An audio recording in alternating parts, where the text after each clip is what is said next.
আনুষ্ঠানিকভাবে উদ্বোধন করব। আর সেই কারণে আমরা প্রথমে ঘোষণাপত্রটা উদ্বোধন করে শেষ করে দিল ফটোগ্রাফাররা ওদের সুবিধার জন্য।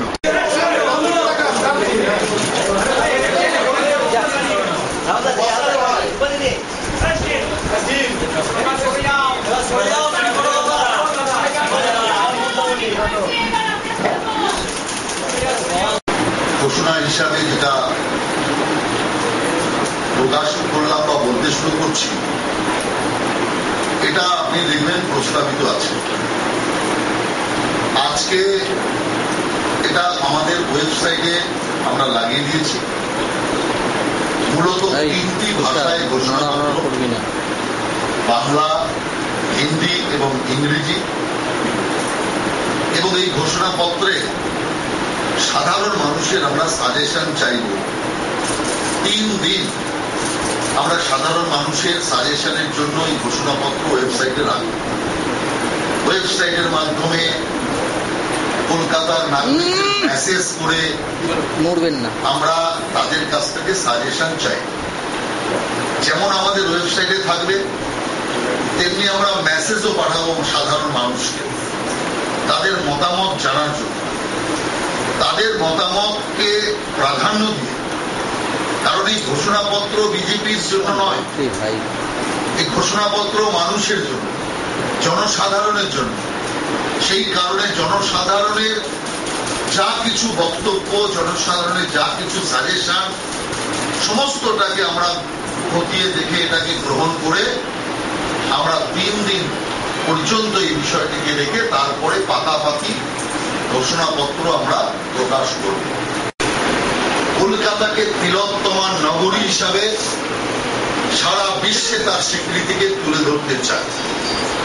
আর সেই জিনিসটা করতে গেলে কলকাতাতে সবচেয়ে যেটা এখন বিপজ্জনক অবস্থায় দাঁড়িয়েছে তা হচ্ছে অপরিশ্রুত জল। সেই জন্য পরিশ্রুত পানীয় জল থেকে শুরু করে পরিশ্রুত জল কলকাতার দরকার। অধিকাংশ যে রোগ এবং জানার নানা রকম অজানা যে মহামারীর আকার এক এক সময় রোগ ধারণ করছে, তার পেছনে কিন্তু জল একটা বড় কারণ।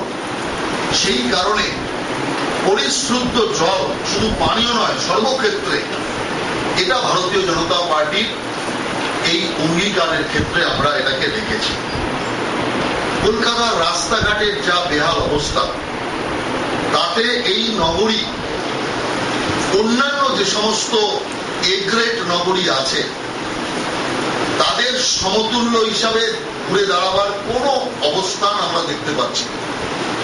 সেই কারণে রাস্তা এবং ফুটপাতের আমূল সংস্কার আমরা এখানে যুক্ত করেছি। তেমনি কলকাতাতে বর্তমান যে সরকার শুধুমাত্র রাজনীতি করার লক্ষ্যে কলকাতার ফুটপাতকে হকারে ভরিয়ে দিতে চায়। তারা ঘোষণাই করে দিয়েছেন সমস্ত ফুটপাত হকারদের জন্য তারা নির্দিষ্ট করে দিয়ে দেবে। আমরা কলকাতাকে হকারে হকারে ছেড়ে দিতে চাই।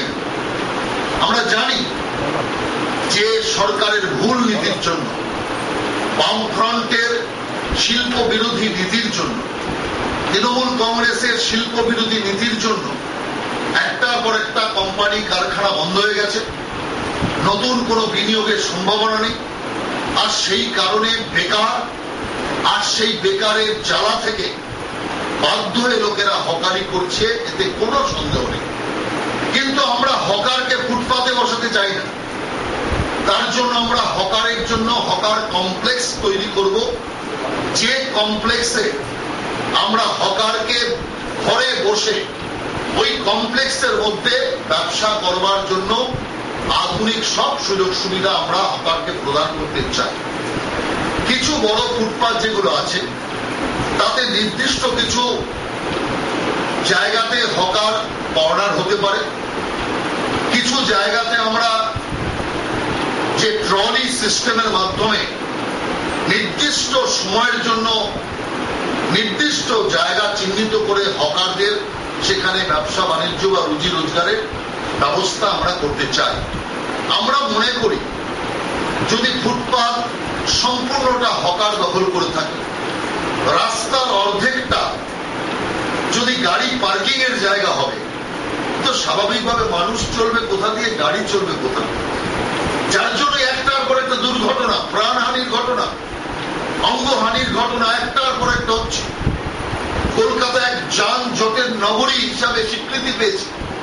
সেই কারণে যানজট মুক্ত কলকাতা, সাধারণ মানুষের চলার জন্য কলকাতার ফুটপাতকে আমরা ব্যবহার করবার জন্য আমরা সেইভাবে ব্যবস্থা গ্রহণ করব। এমনিতে আমরা জানি যে ভূপৃষ্ঠ নদী এলাকা থেকে কলকাতা একটু ওপরে, যার জন্য স্বাভাবিকভাবেই নিকাশি ব্যবস্থার ক্ষেত্রে অসুবিধা দেখা দিচ্ছে। অনেক ক্ষেত্রে পাম্পের মাধ্যমে জমা জলকে বের করার কাজ চলছে। আমরা সেই কারণে এই নিকাশি ব্যবস্থার আধুনিকীকরণ আমরা করতে চাই এবং এই নিকাশি ব্যবস্থার মধ্যে অত্যন্ত কঠিন বর্জ্য যেগুলো আছে সেগুলোকে আমরা প্রসেসিং এর মাধ্যমে আমরা সার এবং বায়োগ্যাসের প্ল্যান্ট বসিয়ে আমরা সেগুলোকে ওই কাজে ব্যবহার করে আমরা এই বর্জ্যকে খানিকটা সমাজের কাজে, অন্য কাজে আমরা লাগাতে চাই। এছাড়াও সবচেয়ে বড় যে বিষয় কলকাতা কর্পোরেশনকে ঘিরে রয়েছে, দীর্ঘদিন যাবৎ কলকাতা কর্পোরেশনের একটা কথিত নাম হয়ে দাঁড়িয়েছে কর্পোরেশন নয়, চোরপোরেশন। চোরপোরেশন নাম, এটা কত বড় লজ্জা, পরিতাপের বিষয়। সেই কারণে আমরা কলকাতা কর্পোরেশনকে দুর্নীতি মুক্ত করতে চাই এবং দুর্নীতি মুক্ত করার জন্য বহুবিধ ব্যবস্থা আমরা আরোপ করবার চিন্তা ভাবনা করেছি। সেই ক্ষেত্রে আমরা পার্কগুলিকে আধুনিকীকরণ করা এবং পার্কের জনমানুষের, শিশুদের চলা খেলা, প্রাতঃভ্রমণের ক্ষেত্রে পার্কগুলি যাতে উপযুক্ত হতে পারে তার পরিকাঠামো তৈরি করা। অসামাজিকভাবে পার্কগুলো কাজে লাগানো হচ্ছে, অসামাজিক লোকেদের আস্থাকুল হয়ে দাঁড়িয়েছে পার্কগুলো, সেই বিষয়টাকেও যাতে সুনিশ্চিত করা যায় তার জন্য আমরা চিন্তা ভাবনা করছি।